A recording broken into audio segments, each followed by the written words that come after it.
ആകാശവാണി. നമസ്കാരം. വാർത്തകൾ വായിക്കുന്നത് ക്രിസ്റ്റി എബ്രഹാം.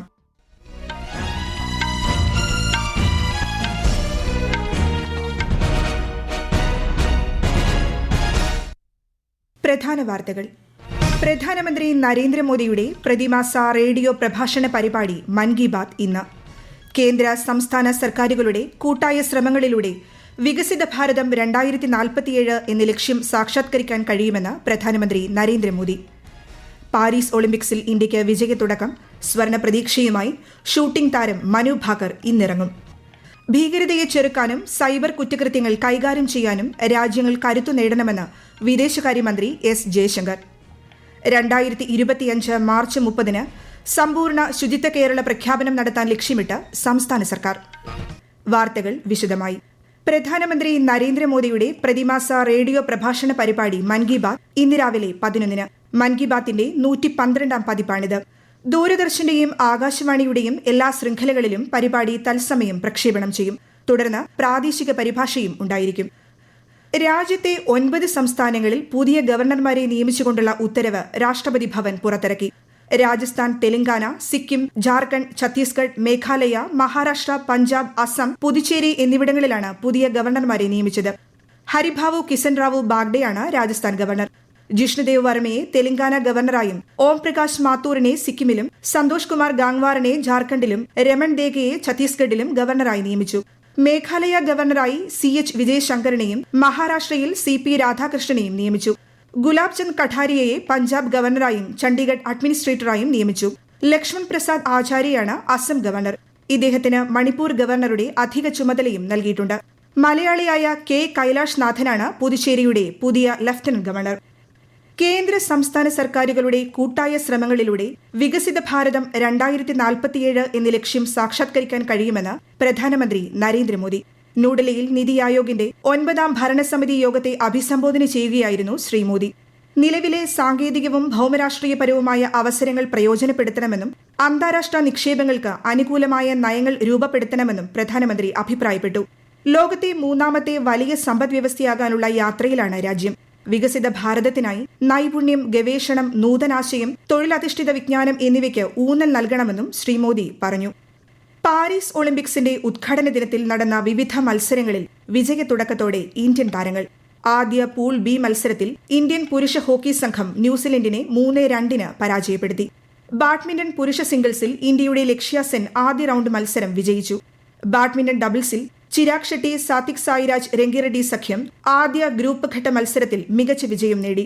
പുരുഷ സിംഗിൾസ് ടേബിൾ ടെന്നീസ് പ്രാഥമിക റൌണ്ടിൽ ഇന്ത്യയുടെ ഹർമി ദേശായി വിജയിച്ചു. റോവിംഗിൽ ഇന്ത്യയുടെ ബൽരാജ് പൻവാർ പുരുഷന്മാരുടെ സിംഗിൾ സ്കൾസ് ഇനത്തിൽ 4ാം സ്ഥാനത്തോടെ റെപ്പേഷാജ് റൌണ്ടിലെത്തി. വനിതകളുടെ 54 കിലോഗ്രാം ബോക്സിംഗ് വിഭാഗത്തിൽ ഇന്ത്യയുടെ പ്രീതി പവാർ പ്രീ ക്വാർട്ടറിൽ പ്രവേശിച്ചു. പാരീസ് ഒളിമ്പിക്സിൽ സ്വർണ്ണ പ്രതീക്ഷയുമായി ഇന്ത്യയുടെ ഷൂട്ടിംഗ് താരം മനു ഭാക്കർ ഇന്നിറങ്ങും. ഇന്ന് വൈകിട്ട് വനിതകളുടെ 10 മീറ്റർ എയർ റൈഫിൾ ഫൈനലിൽ ഇന്ത്യയുടെ മനു ഭാക്കർ മത്സരിക്കും. വനിതകളുടെ അമ്പെയ്ത്ത് ക്വാർട്ടർ ഫൈനലിൽ ദീപിക കുമാരി, അങ്കിത ഭഗത്, ഭജൻ കൌർ എന്നിവരടങ്ങിയ ത്രയം സെമി ഫൈനൽ യോഗ്യത ലക്ഷ്യമിട്ടാണ് ഇന്ന് മത്സരിക്കുന്നത്. ബാഡ്മിന്റൺ വനിതാ സിംഗിൾസിൽ 2 തവണ ഒളിമ്പിക് മെഡൽ ജേതാവായ PV സിന്ധുവും പുരുഷ സിംഗിൾസിൽ HS പ്രണോയും ഇന്ന് കളത്തിലിറങ്ങും.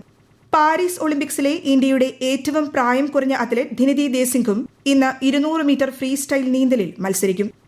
ഒളിമ്പിക്സിനോടനുബന്ധിച്ച് പാരീസിൽ ഇന്ത്യ ഹൌസിന് തുടക്കമായി. ഇന്ത്യൻ അത്ലറ്റുകളെ പ്രോത്സാഹിപ്പിക്കാനും താരങ്ങളുടെ പ്രകടനങ്ങൾ ഉയർത്താനും ലക്ഷ്യമിട്ടാണ് ഇന്ത്യൻ ഒളിമ്പിക് അസോസിയേഷനും റിലയൻസ് ഫൗണ്ടേഷനും സംയുക്തമായി ഇന്ത്യ ഹൌസ് ഉദ്ഘാടനം ചെയ്തത്. കൂടുതൽ വിശേഷങ്ങളുമായി പാരീസിൽ നിന്നും ആകാശവാണി വാർത്തകൾക്കുവേണ്ടി V ശിവകുമാർ.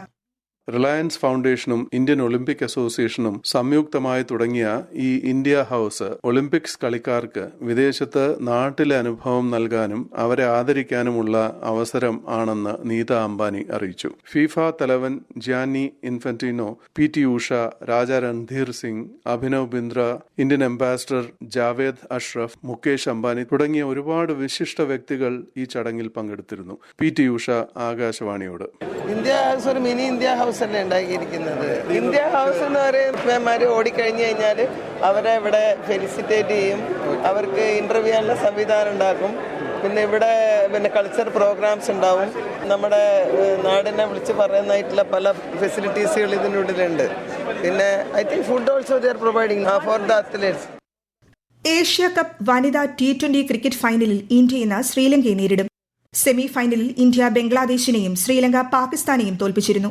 വൈകിട്ട് 3 ശ്രീലങ്കയിലെ ദെമ്പുള്ളയിലാണ് ഫൈനൽ. ശ്രീലങ്കയിൽ നടക്കുന്ന ഇന്ത്യ-ശ്രീലങ്ക T20 ക്രിക്കറ്റ് പരമ്പരയിലെ ആദ്യ മത്സരത്തിൽ ഇന്ത്യയ്ക്ക് ജയം. 43 റൺസിനാണ് ഇന്ത്യ ശ്രീലങ്കയെ പരാജയപ്പെടുത്തിയത്. രണ്ടാം മത്സരം ഇന്ന് രാത്രി 7 മണിക്ക് നടക്കും. ഈ വാർത്തകൾ ആകാശവാണിയിൽ നിന്ന്. പൊതുവിഭവങ്ങളുടെയും ആഗോള ചരക്കുനീക്കത്തിന്റെയും സുരക്ഷിതത്വം ഉറപ്പാക്കാൻ അന്താരാഷ്ട്ര സഹകരണത്തിന് മാത്രമേ കഴിയൂ എന്ന് വിദേശകാര്യമന്ത്രി എസ് ജയശങ്കർ. ലാവോസിൽ 31ാമത് ആസിയാൻ മേഖലാ ചർച്ചാവേദിയിൽ സംസാരിക്കുകയായിരുന്നു അദ്ദേഹം. ഭീകരതയെ അതിന്റെ എല്ലാ അർത്ഥത്തിലും ചെറുക്കാനും ഭീകര സങ്കേതങ്ങളും ധനസഹായ ശൃംഖലകളും തകർക്കാനും സൈബർ കുറ്റകൃത്യങ്ങൾ കൈകാര്യം ചെയ്യാനും രാജ്യങ്ങൾ കരുത്തു നേടണമെന്നും വിദേശകാര്യമന്ത്രി പറഞ്ഞു. ലോക പൈതൃക സ്ഥലങ്ങളുടെ എണ്ണത്തിൽ ആഗോളതലത്തിൽ 6ാം സ്ഥാനത്തെത്തി ഇന്ത്യ. അസമിലെ മൊയ്താംസാണ് രാജ്യത്തെ 43ാമത് ലോക പൈതൃക ഇടമായി പട്ടികയിലെത്തിയത്. ന്യൂഡൽഹിയിലെ ഭാരത് മണ്ഡപത്തിൽ നടന്ന 46ാമത് ലോക പൈതൃക സമ്മേളനത്തിൽ 25 പുതിയ സ്ഥലങ്ങൾ കൂടി ലോക പൈതൃക പട്ടികയിൽ ഉൾപ്പെടുത്തിയതായി യുനെസ്കോ പ്രഖ്യാപിച്ചു. ജപ്പാനിലെ സാഡോ ഐലൻഡ് ഗോൾഡ് മൈൻസ്, തായ്ലൻഡിലെ ഫൂഫ്രാബത്ത് ഹിസ്റ്റോറിക്കൽ പാർക്ക്, ദക്ഷിണാഫ്രിക്കയിലെ നെൽസൺ മണ്ടേല പൈതൃക ഇടങ്ങൾ തുടങ്ങി വിവിധ സ്ഥലങ്ങളാണ് പുതുതായി ലോക പൈതൃക പട്ടികയിൽ ഇടം പിടിച്ചത്. 2025 മാർച്ച് 30 സമ്പൂർണ്ണ ശുചിത്വ കേരള പ്രഖ്യാപനം നടത്താൻ ലക്ഷ്യമിട്ട് സംസ്ഥാന സർക്കാർ. വരുന്ന ഗാന്ധി ജയന്തി ദിനത്തിൽ ആരംഭിച്ച് 2025 മാർച്ച് 30 അന്താരാഷ്ട്ര സീറോ വേസ്റ്റ് ദിനം വരെ നീണ്ടുനിൽക്കുന്ന വിപുലമായ മാലിന്യമുക്തം നവകേരളം ജനകീയ ക്യാമ്പയിൻ സംഘടിപ്പിക്കാനുള്ള തീരുമാനത്തിന് ഇന്നലെ ചേർന്ന സർവകക്ഷി യോഗം പൂർണ്ണ പിന്തുണ അറിയിച്ചു. വിശദാംശങ്ങളിലേക്ക്. മാലിന്യ സംസ്കരണ പ്രവർത്തനങ്ങളിൽ സംസ്ഥാന, ജില്ലാ, പ്രാദേശിക തലങ്ങളിൽ സൃഷ്ടിച്ച മാതൃകകൾ ഉദ്ഘാടനം ചെയ്തുകൊണ്ടാണ് ക്യാമ്പയിൻ ആരംഭിക്കുകയെന്ന് മുഖ്യമന്ത്രി പിണറായി വിജയൻ പറഞ്ഞു. മാലിന്യത്തിന്റെ അളവ് കുറയ്ക്കൽ, കൃത്യമായി തരംതിരിക്കൽ, ജൈവമാലിന്യങ്ങളും ദ്രവമാലിന്യങ്ങളും ഉറവിടത്തിൽ സംസ്കരിക്കൽ, അജൈവ പാഴ്വസ്തുക്കൾ ഹരിതകർമ്മസേനകൾ വഴി കൈമാറൽ മുതലായ പ്രവർത്തനങ്ങൾ ജനപങ്കാളിത്തത്തോടെ നടത്തും. കക്കൂസ് മാലിന്യ സംസ്കരണത്തിന് ആവശ്യമായ പ്ലാന്റുകൾ സ്ഥാപിക്കണം. ജലസ്രോതസ്സുകളും നീർച്ചാലുകളും ശുദ്ധീകരിക്കണം. പരിശോധനകൾ കാര്യക്ഷമമാക്കുകയും ആവശ്യമായ ഇടങ്ങളിൽ നിർമ്മിത ബുദ്ധിയധിഷ്ഠിത ക്യാമറകൾ സ്ഥാപിക്കുകയും ചെയ്യും. നിരോധിത പ്ലാസ്റ്റിക് ഉൽപ്പന്നങ്ങൾ സംസ്ഥാനത്തേക്ക് കടത്തുന്നില്ലെന്ന് ഉറപ്പാക്കാൻ അതിർത്തികളിലും ചെക്ക് പോസ്റ്റുകളിലും പരിശോധന കർശനമാക്കും. കടകളിലും വ്യാപാര സ്ഥാപനങ്ങളിലും നിരോധിത പ്ലാസ്റ്റിക് ഉൽപ്പന്നങ്ങൾ ഇല്ലെന്ന് ഉറപ്പാക്കും. നിയമലംഘനം കണ്ടെത്തിയാൽ കർശന നടപടിയുണ്ടാകും. എല്ലാ പൊതുപരിപാടികളും ഹരിത നിയമാവലി പൂർണ്ണമായും പാലിച്ച് നടത്താൻ സഹകരിക്കണമെന്ന് മുഖ്യമന്ത്രി അഭ്യർത്ഥിച്ചു. മാലിന്യ നിർമ്മാർജ്ജനത്തിന് തടസ്സമാകുന്ന നിരോധിത വസ്തുക്കൾ ഉൽപ്പാദിപ്പിക്കപ്പെടുന്നില്ല എന്ന് ഉറപ്പാക്കാൻ കർശന സംവിധാനം വേണമെന്ന് പ്രതിപക്ഷ നേതാവ് വി ഡി സതീശൻ പറഞ്ഞു. News desk, Akashvani. കർണാടകത്തിലെ ഷിരൂരിൽ ഉണ്ടായ മണ്ണിടിച്ചിലിൽ കാണാതായ കോഴിക്കോട് സ്വദേശി അർജുനെ കണ്ടെത്താനുള്ള ശ്രമം തുടരുന്നു. പ്രാദേശിക മുങ്ങൽ വിദഗ്ധനായ ഈശ്വർ മാൽപ്പയുടെ നേതൃത്വത്തിലുള്ള സംഘം ഇന്നലെ തെരച്ചിൽ നടത്തിയിരുന്നു. പ്രാദേശിക മത്സ്യത്തൊഴിലാളികളടക്കം നിരവധി പേർ തിരച്ചിലിൽ പങ്കാളികളാണ്. കേരളത്തിലും ലക്ഷദ്വീപിലും അടുത്ത ദിവസങ്ങളിൽ വ്യാപക മഴയ്ക്ക് സാധ്യതയെന്ന് കേന്ദ്ര കാലാവസ്ഥാ വകുപ്പ്. ഇന്ന് കണ്ണൂർ, കാസർഗോഡ്, കോഴിക്കോട് ജില്ലകളിൽ ഓറഞ്ച് ജാഗ്രത നൽകിയിട്ടുണ്ട്. 5 ജില്ലകളിൽ മഞ്ഞ ജാഗ്രതയും നിലവിലുണ്ട്. കേരള, കർണാടക, ലക്ഷദ്വീപ് തീരങ്ങളിൽ മത്സ്യബന്ധനത്തിന് വിലക്ക് ഏർപ്പെടുത്തി. പ്രധാന വാർത്തകൾ വീണ്ടും. പ്രധാനമന്ത്രി നരേന്ദ്രമോദിയുടെ പ്രതിമാസ റേഡിയോ പ്രഭാഷണ പരിപാടി മൻ കി ബാത് ഇന്ന്. കേന്ദ്ര, സംസ്ഥാന സർക്കാരുകളുടെ കൂട്ടായ ശ്രമങ്ങളിലൂടെ വികസിത ഭാരതം 2047 എന്ന ലക്ഷ്യം സാക്ഷാത്കരിക്കാൻ കഴിയുമെന്ന് പ്രധാനമന്ത്രി നരേന്ദ്രമോദി. പാരീസ് ഒളിമ്പിക്സിൽ ഇന്ത്യയ്ക്ക് വിജയത്തുടക്കം. സ്വർണ്ണ പ്രതീക്ഷയുമായി ഷൂട്ടിംഗ് താരം മനു ഭാക്കർ ഇന്നിറങ്ങും. ഭീകരതയെ ചെറുക്കാനും സൈബർ കുറ്റകൃത്യങ്ങൾ കൈകാര്യം ചെയ്യാനും രാജ്യങ്ങൾ കരുത്തു നേടണമെന്ന് വിദേശകാര്യമന്ത്രി എസ് ജയശങ്കർ.